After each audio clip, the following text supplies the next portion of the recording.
कि जब से वो बीजेपी में गए हैं तब से वो लगातार मुसलमानों के विरोध में बयानबाजी कर रहे हैं, मुसलमानों को गलत साबित करने का काम कर रहे हैं। अब वो फातिमा शेख के बारे में क्यों कह रहे हैं? क्योंकि फातिमा शेख का जो कैरेक्टर है, जो माता फातिमा शेख हैं, वो पूर्व में जोधपुरा फूले, सावित्रीबाई फूले का साथ दिया। और आज जो मुस्लिम समाज है वो फातिमा शेख के इतिहास को जानकर वो बहुजन समाज के साथ मिलना चाहता है। वो दिलीप मंडल जैसे लोग नहीं चाहते हैं कि बहुजन समाज और मुस्लिम समाज मिले और बीजेपी का खात्मा करे।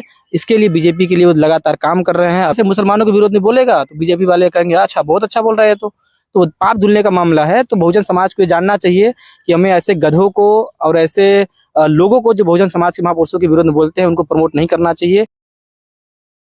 साथियों नमस्कार, हमारे साथ हैं लॉ के स्टूडेंट सुधांशु मौर्य जी और ओबीसी छात्र नेता हैं और ओबीसी कम्युनिटी से आते हैं। तो सुधांशु मौर्य जी, अभी जो ये मामला चल रहा है, फातिमा शेख को कुछ लोग हैं जो बहुजन समाज के लोग उन्होंने नकली बता रहे हैं, इसको लेकर किस तरह आप देखते हैं?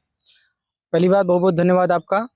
और जो आपका सवाल है कि माता फातिमा शेख को लोग उनके जो चरित्र है, जो उनका कैरेक्टर है, उसको फेक बता रहे हैं। और बताने वाले कोई और नहीं है, पूर्व भूत जो अम्बेडकरवादी हैं, दिलीप मंडल। भूत है, हाँ भूत है वो दिलीप मंडल।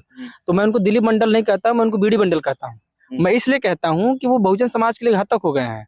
वो जब से आरएसएस और बीजेपी के इशारे पे काम करने लगे हैं, अभी मैं तो ये मानता हूँ कि बीजेपी के प्रचारक के रूप में काम कर रहे हैं।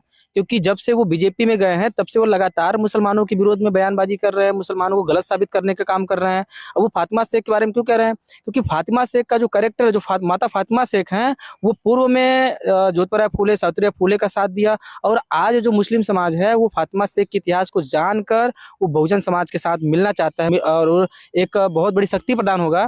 तो दिलीप मंडल जैसे लोग नहीं चाहते हैं कि बहुजन समाज और मुस्लिम समाज मिले और बीजेपी का खात्मा करे।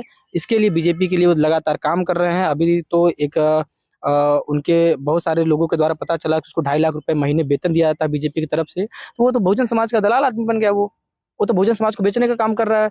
और दूसरी बात यह है, वो अपना पाप धुलवा रहा है बीजेपी का और आरएसएस के लोगों से। क्योंकि वो जितना भी कुकर्म किया है कुल, उसको वो धुलना चाह रहा है। धुलेगा कैसे? मुसलमानों के विरोध में बोलेगा तो बीजेपी वाले कहेंगे अच्छा, बहुत अच्छा बोल रहे हैं। तो पाप धुलने का मामला है। तो बहुजन समाज को ये जानना चाहिए कि हमें ऐसे गधों को और ऐसे लोगों को जो बहुजन समाज के महापुरुषों के विरोध में बोलते हैं उनको प्रमोट नहीं करना चाहिए। उनके लिए बंदोबस्त करना चाहिए, पंचपकवान करना चाहिए, जैसी व्यवस्था करना चाहिए उनको करना चाहिए।